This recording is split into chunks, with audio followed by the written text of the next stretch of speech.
আসসালামু আলাইকুম। অপরূপা ব্লগ থেকে জানাই অনেক অনেক শুভেচ্ছা, ভালোবাসা। তোমরা কেমন আছো? আশা রাখি ভালো আছো। আজ তোমাদের জন্য আরেকটি ভিডিও নিয়ে হাজির হলাম। ঘরে বসে আমরা কিভাবে দোকানের মতো নিউট্রিক্স তৈরি করব। তা আজ আমি তোমাদের 250 গ্রাম নিউট্রিক্স কিভাবে তৈরি করব সেটা দেখাবো। যেহেতু এভাবে তোমরা বোতলটা পানি মেপে নেবে, যেহেতু আমার এই বোতলটা 250 গ্রামের, তো আমি এখানে প্রথমে 250 গ্রাম পানি নিয়েছি। এরপর আমাদের লাগবে পিজি গাম। আর পিজি গাম দামও কম আর খুব কম খরচে তোমরা এই নিউট্রিক্সটা তৈরি করতে পারবো। তো ফার্স্ট আমি অল্প পরিমাণে দিয়ে নিব। আসলে পিজি গাম দেওয়ার নির্দিষ্ট কোনো মাপ নাই। আমি মনে করি তোমরা যখন দিবে অল্প পরিমাণে দেওয়ার পর যখন এটাকে মিক্সিং করবে, দেখবে যখন আঠালো হয়ে গেছে তখন মনে করবে তোমার এটা পারফেক্ট হয়ে গেছে। তা আমি ফার্স্ট অল্প পানির মানে যে পানিটা দিচ্ছি ওটার মধ্যে আমি অল্প পরিমাণে দিয়ে, আর এরকম একটি ডাল ঘুটনি নেবে। এটা দিয়ে কিন্তু একদম খুব সহজভাবে এই পিজি গামটা একদম মিশে যায়। তো এবার আমি এটাকে আস্তে আস্তে ফার্স্ট আমি মিশিয়ে নেব, কারণ এখন দেখো পাতলা দেখাচ্ছে। তো এখানে আমার আরও পিজি গাম লাগবে। যেহেতু আমি এখানে বলছি যে 250 গ্রাম, তো এখানে আমি খুব সম্ভবত 10 গ্রামেরও কম আমার পিজি গাম লাগছে। তো এটা দিয়ে আমি কিন্তু মেপে দিই না সবসময়ের জন্য। আমি নিউট্রিক্স যেটা পদ্ধতিতে তৈরি করি সেটা আমি এভাবে অল্প অল্প করে ঢেলে দিতে থাকি। তারপরে যখন দেখি যে একটা আঠালো হয়ে গেছে তখন, আর একটু বেশি আঠালো হলে বা বেশি ঘন হলে আমাদের তো অপশন আছে সেটা পাতলা করার জন্য আমরা কি করতে পারি। তো এভাবে একদম খুব ভালো করে স্মুথ একটা পেস্ট তোমাদের তৈরি করতে হবে। এই দেখো অনেকটা, তুমি যত এটাকে ব্লেন্ড করবা তত কিন্তু একদম সফট একটা পেস্ট হয়ে গেছে। দেখো কত সুন্দর, একদম বাজারের মতো। বাজার থেকে যে আমরা কিনে যে নিউট্রিক্সটা আনি, আমার মনে হয় আমরা বাসায় যেটা তৈরি করি ওটা বাজার থেকেও অনেক ভালো।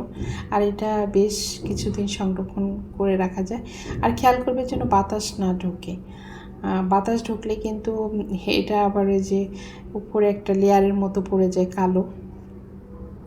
তো এদিকে আমার এই গামটা নিউট্রিক্সটা তৈরি হয়ে গেছে। এখন বাকি যে উপকরণগুলো আছে সেগুলো আমরা মেশাবো।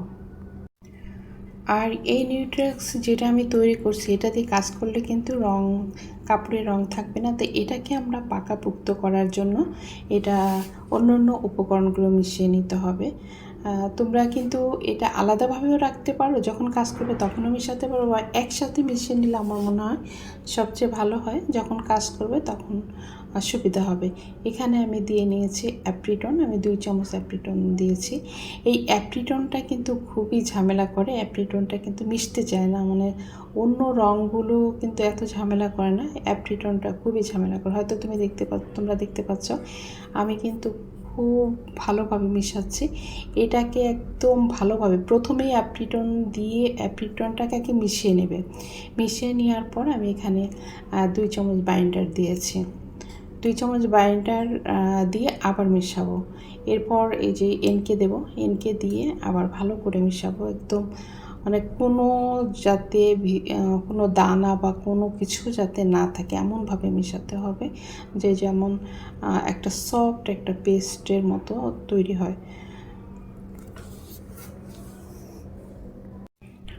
যখন দেখবে ক্রিমের মতো হয়ে আসছে, তো মিশাতে গেলে একটু কষ্ট হবে। আর এসব কাজে কিন্তু একটু ধৈর্য ধরে কাজ করতে হবে, কারণ একবারে আমরা যদি এই অ্যাপ্রিটনটা একবারে দিয়ে দিতাম তাহলে কিন্তু মিশাতে আমাদের আরও ঝামেলা হতো। আমি যে আলাদা করে মিশিয়েছি এটারও আমার বেশ সময় লাগছে। দেখো আমার কিন্তু মিশানো শেষ। দেখো কতটা স্মুথ একটা পেস্ট তৈরি হয়েছে। এবার আমি মিশাবার, আর এটা একদম সাদা দপদপ করে। আর অ্যাপ্রিটনের কাজ হচ্ছে তোমার আর রঙটাকে ঘন করা। যেহেতু আমরা যে নিউট্রিক্স যে তৈরি করছি এটা কিন্তু পাতলা, আর এখন দেখবে রঙটা কত আরও ঘন। আরও ঘন আর আরও সাদা, একদম সাদা একটা পেস্ট তৈরি হয়ে গেছে। এখন তোমরা যে কোনো কালার, কালার, যে কোনো কালার, আর আমরা তো জানি লাইট কালারের উপর সাধারণত আমরা নিউট্রেক্স পদ্ধতিতে কাজ করি, আর ডিপ কালারে তো হোয়াইট পেস্ট দিয়ে আমাদের কাজ করা হয়। তো এবার আবারও আমরা মিশাবো। দেখবে পেস্ট যত ভালো হবে তত কিন্তু তোমার কাজের ধরনও ভালো হবে। এর সাথে অকজেল আর সিসিএলটা, যেটা রঙের উজ্জ্বলতা আনে, সেটা তোমরা দিতেও পারো অথবা নাও দিতেও পারো, কারণ সিসিএলটা দিলে রঙের উজ্জ্বলতাটা আসে। আর এখানে অকজেলটা অবশ্যই ব্যবহার করবে, তবে অকজেল তো অনেক দাম বেশি, একটু পরিমাণে কমই আমরা দেব। এখানে আমি হাফ চামচেরও কম দেব এখানে, যেহেতু আমার অল্প পরিমাণে এখানে কেমিক্যাল, সেটার জন্য।